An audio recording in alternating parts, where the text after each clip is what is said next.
समाज में सबके साथ अक्षय प्रतुल एकपट और देखते रहिए अक्षय प्रतुल एकपट। नमस्कार, सकलेर साथे समाजेर माझे अक्षय प्रतुल एकपट आछे। आज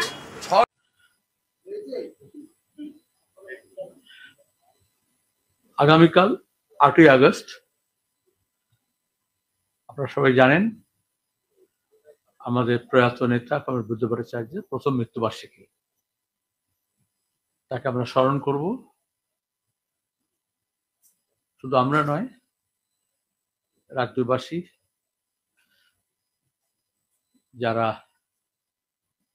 ওনাকে ভীষণভাবে মিস করছেন এই সময়, এই সংকটের সময়, তার অবদানকে স্মরণ রেখে ঘরোয়া অনুষ্ঠান আমরা এখানে করব, সর্বত্র হবে। আপনাদের সবাইকে আহ্বান জানাচ্ছি। সংক্ষিপ্ত পরিসরে আমরা আগামীকাল 3:30টার সময় এইখানে একটা সংক্ষিপ্ত অনুষ্ঠান করব, কারণ নানান ধরনের কর্মসূচির মধ্যে আছে, আগামীকালও আছে। আর আমরা আমাদের পার্টি থেকে সিদ্ধান্ত গ্রহণ করেছি 8ই আগস্ট বুদ্ধ ভট্টাচার্যের প্রয়াণ দিবস থেকে 12ই সেপ্টেম্বর কমরেড সীতারাম ইয়েচুরির প্রয়াণ দিবস, এই সময়টা জুড়ে আমরা যে যা কাজই করব তার পাশাপাশি আন্দোলন সংগ্রাম সংগঠনের কাজের পাশাপাশি আমরা নানান অনুষ্ঠান, আলোচনা, বিতর্ক সভা, সেমিনার, অন্যান্য কর্মসূচির মাধ্যমে তাকে স্মরণ করব, তাদের অবদানকে স্মরণ করব, তাদের লেখাগুলো পুনরুদ্ধার করা, অপ্রকাশিত লেখাগুলোকে ছাপানো, তাদের সম্পর্কে যারা লেখালেখি করেছেন সেগুলোকে ছাপানোর ব্যবস্থা করব। একটা গুরুত্বপূর্ণ কর্মসূচিতে আমরা আগামীকাল ডিটেলস আপনাদের জানিয়ে দেবো, বিস্তৃতভাবে ঘোষণা হয়ে যাবে। গোটা রাজ্য জুড়ে বাংলা, ইংরেজি, হিন্দিতে আমরা ছাত্রছাত্রী এবং যুব তরুণ, তার সঙ্গে সর্বসাধারণের জন্য প্রবন্ধ প্রতিযোগিতা করব। প্রতিযোগিতা থেকে মূল উদ্দেশ্য হচ্ছে, আসলে এরা দুজনই তো ভীষণভাবে যেমন পড়াশোনা করতেন তেমনি লেখালেখি করতেন, তাহলে নতুন প্রজন্মের ছেলে মেয়েরা এবং যারা লেখালেখি করেন তাদেরকে আহ্বান জানাবো বিভিন্ন বিষয়ে, বিভিন্ন বয়স গোষ্ঠীর জন্য আলাদা আলাদা বিভাগ এবং রচনার জন্য আমাদের ভাবনা, থিম আমরা ঠিক করে দেবো। তারপর তারা স্বাধীনভাবে নিজের মতো শিরোনাম দিয়ে সেই বিষয়ে ভাবনার অনুযায়ী লেখা জমা দেবেন। তারপরে আমরা 12ই সেপ্টেম্বর সীতারামের প্রয়াণ দিবসে অনুষ্ঠানের মধ্য দিয়ে আমরা পুরস্কৃত করব এবং সেইভাবে অনেক বাম মনস্ক, প্রগতিশীল, ধ্যান ধারণার, ধনরক্ষ মনোভাবাপন্ন লেখক গোষ্ঠী আমরা পাবো, এটা আশা করছি। এর সঙ্গে বলতে হয়, যখন আমরা বলছি আরো বেশি ক্রিয়েটিভ রচনা, সৃজনশীলতা, আরো বেশি মানুষ তার মনোভাব প্রকাশ করুক, তখন আমরা দেখছি কিভাবে বাক স্বাধীনতার উপরে, মনোভাব প্রকাশের উপরে, ভাবনা চিন্তার উপরে, পড়াশোনার উপরে, মুক্ত চর্চা এবং চিন্তার উপরে কেন্দ্রীয় সরকার আঘাত নামিয়ে আনছে। আমরা ভীষণভাবে প্রতিবাদ করছি। যেভাবে জম্মু কাশ্মীরের লেফটেন্যান্ট গভর্নর, যিনি রাজ্যটাকে ভেঙে দিয়ে কেন্দ্রশাসিত অঞ্চল করে তাকে বসিয়ে দেওয়া হয়েছে লেফটেন্যান্ট গভর্নর হিসেবে, মূল যে কাজ, যে প্রতিশ্রুতি সেটা তারা না করে 370 ধারাকে বাতিল করার পরে আমরা দেখছি ক্রমাগত ধারাবাহিকভাবে ওখানকার মানুষের যে গণতান্ত্রিক অধিকার তাকে কেড়ে নেওয়ার চেষ্টা করা হচ্ছে। সর্বশেষ আমরা দেখলাম 25টা বই, যার মধ্যে এই যে নুরানির লেখা, ভাসিনের লেখা, অরুন্ধতী রায়ের লেখা সহ 25টা বই তারা নিষিদ্ধ ঘোষণা করেছেন। কদিন আগে যে বিজেপি বিভিন্ন বই কেন নিষিদ্ধ করা হচ্ছে বলে হইচই করতেন, 25টা বই ফ্ল্যাটলি, যেগুলো ওখানকার ইতিহাস সম্পর্কে মানুষ জানবে, ওখানকার সাহিত্য সংস্কৃতি সম্পর্কে জানবে, ওখানকার রাজনীতি সম্পর্কে জানবে, ওখানকার বিভিন্ন যে ডেভেলপমেন্ট সেই ব্যাপারে ওয়াকিবহাল হবে, সেই বইগুলোকে ওরা চর্চা করে দিয়েছেন। আসলে গোটা দেশেই নয়, গোটা বিশ্বে ফাঁসিবাদী শক্তি যারা হয় তারা ভাবনা চিন্তাকে একমুখীন করার জন্য বিকল্প চিন্তা, বিকল্প ভাবনা, অন্য মত, এটাকে সহনশীল দেখান না, সেটাকে বন্ধ করতে চান। এবং সেই কাজের জন্যই তারা এ কাজটা করেছেন। জম্মু কাশ্মীর দিয়ে যা শুরু হয়েছে, দেশের অন্য প্রান্তেও তাই হবে। মুক্ত চিন্তার উপরে এটা আঘাত, বাক স্বাধীনতার উপরে আঘাত। সাংবিধানিক যে অধিকার দেওয়া হয়েছে সেই স্বাধীনতাকে তারা খর্ব করছেন। গণতান্ত্রিক অধিকার এবং স্বাধীনতাকে খর্ব করে এই আমাদের স্বাধীনতার মাসে বিজেপি আরেকবার উদাহরণ তৈরি করে দিল যে তারা স্বাধীনতার বিরোধী, স্বাধীনতা আন্দোলনের বিরোধী ছিল, বাক স্বাধীনতার বিরুদ্ধে, সাংবিধানিক যে অধিকার মানুষকে দেওয়া হয়েছে, গণতান্ত্রিক যে অধিকার দেওয়া হয়েছে তারও বিরুদ্ধে। অথচ অন্যদিকে আমরা দেখছি যখন ট্রাম্প, যাকে মোদী একেবারে ব্যক্তিগত বন্ধু মনে করতেন, গিয়ে নির্বাচনী প্রচারও করে এসেছিলেন, যা করা যায় না সাধারণত কূটনীতিতে, হুমকি দিচ্ছেন তার সো কল্ড ট্যারিফ ওয়ার এর অংশ হিসেবে 50% শুল্ক করেছিলেন ভারতীয় রপ্তানির উপরে, এখন তারপরে আরো 25% করেছিলেন, আরো 25% হচ্ছে তোমার গিয়ে পেনাল্টি হিসেবে, অর্থাৎ জহুজুরি করতে হবে।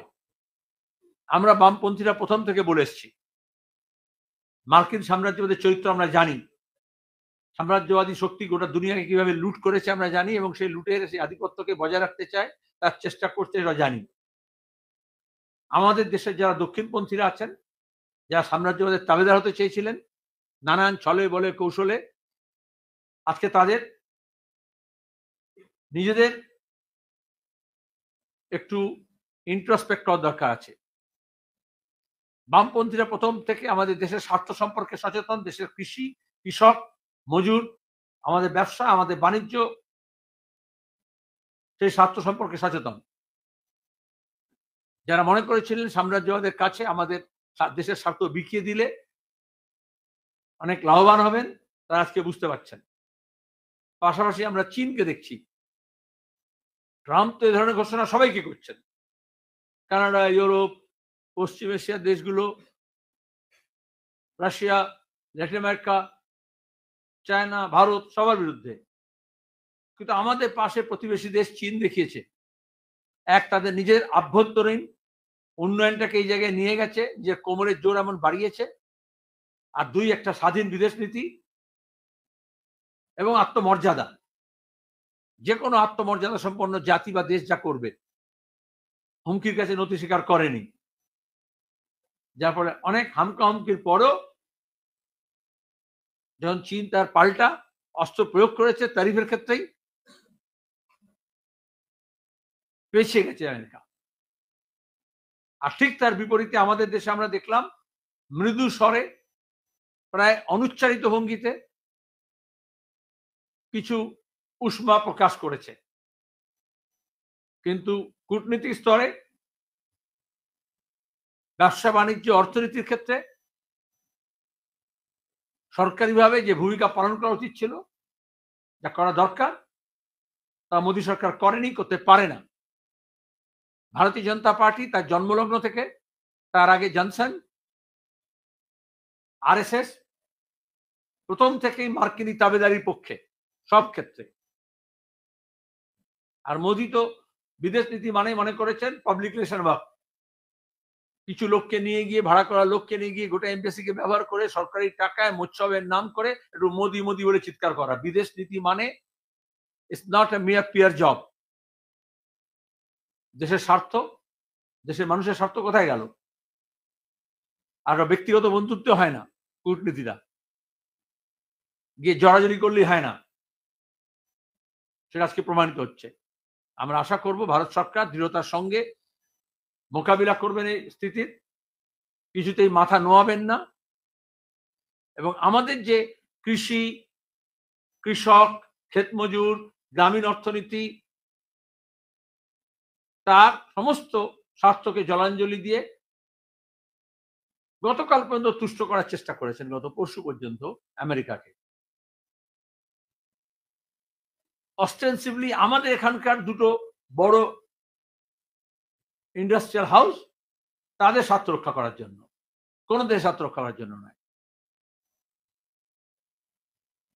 কোনি ক্যাপিটাল তাই করে নিজের ঘনিষ্ঠকে বাঁচানোর জন্য, তো তাতেও শেষ রক্ষা হয়নি। এখন আমাদের বাণিজ্যে ঘাটতি হবে। চীন যেরকম বিকল্প রাস্তা অনেকটা খুলেছে, আমাদের সেরকম এক্সপোর্টের বিভিন্ন চ্যানেল, সেটা মার্কিন নির্ভর হওয়া উচিত নয়, ওপেন করার দরকার আছে। তার সঙ্গে যে ক্ষতি হবে আমাদের ব্যবসা বাণিজ্যের উৎপাদকদের, সেই ব্যাপারে সরকার পদক্ষেপ নেবেন কিভাবে তারা এই প্রতিযোগিতার বাজারে টিকে থাকতে পারে। তাহলে সেটা আমাদের শ্রমের বাজারে এমনিতেই বেকারত্ব, এমনিতেই ছাঁটাই, তা আরো ভয়াবহ আকার ধারণ করবে। অনেক দেরি করে হলেও মোদি বুঝেছেন যেরকম সব ডিম একটা মুরগির নিচে দিতে নেই, তাতে বাচ্চা ফুটবে কি ফুটবে না কোনো গ্যারান্টি নেই। এখন উনি বলছেন সাংহাই কোঅপারেশন অর্গানাইজেশনের বৈঠকে চীন যাত্রা করবেন সামনের মাসে। বিলম্বে হলেও বোধোদয় হয়েছে। আমরা সবসময় বলেছি আমাদের প্রতিবেশী দেশগুলো, বিশেষত এশিয়ার দেশগুলো, বিশেষত ভারত, রাশিয়া এবং চীন, তাদের মধ্যে বন্ধুত্বপূর্ণ সম্পর্ক, কোঅপারেশন, মিউচুয়াল, পরস্পরের স্বার্থ হানি যাতে না হয় তার জন্য কতগুলো যৌথ প্রয়াস, সেটাই একমাত্র এশিয়ার বুকে আমাদের ভারতের স্বার্থ রক্ষা করতে পারবে, আর এশিয়ারও স্বার্থ রক্ষা করতে পারবে, এবং গ্লোবাল সাউথের কোঅপারেশনে একটা অনেক কিছু এগিয়ে যেতে পারবো। উল্লেখ থাকতে পারে মাত্র গত সাংহাই কোঅপারেশনে উনি আমেরিকার চাপে তার কাছে নথি স্বীকার করে সাংহাই কোঅপারেশন অর্গানাইজেশনের মিটিং এ যাননি। আজকে যেতে বাধ্য হচ্ছেন বা যাচ্ছেন, আমরা তাকে স্বাগত জানাচ্ছি। এবং সেখানে দাঁড়িয়ে দেশের স্বার্থে শুধু একটু দোলনায় দুলে দেওয়া নয়, শুধু গুজরাটে কিছু বিনিয়োগ আনতে হবে তার জন্য নয়, যাতে দেশের স্বার্থে কিছুটা অগ্রগতি ঘটে। দেখতে থাকুন অক্ষয় প্রতুল অকপট। সৌজন্যে অমৃত শাড়ি মহল, চাকদহ ডাউন প্ল্যাটফর্ম রেলকেবিনের পাশে অমৃত শাড়ি।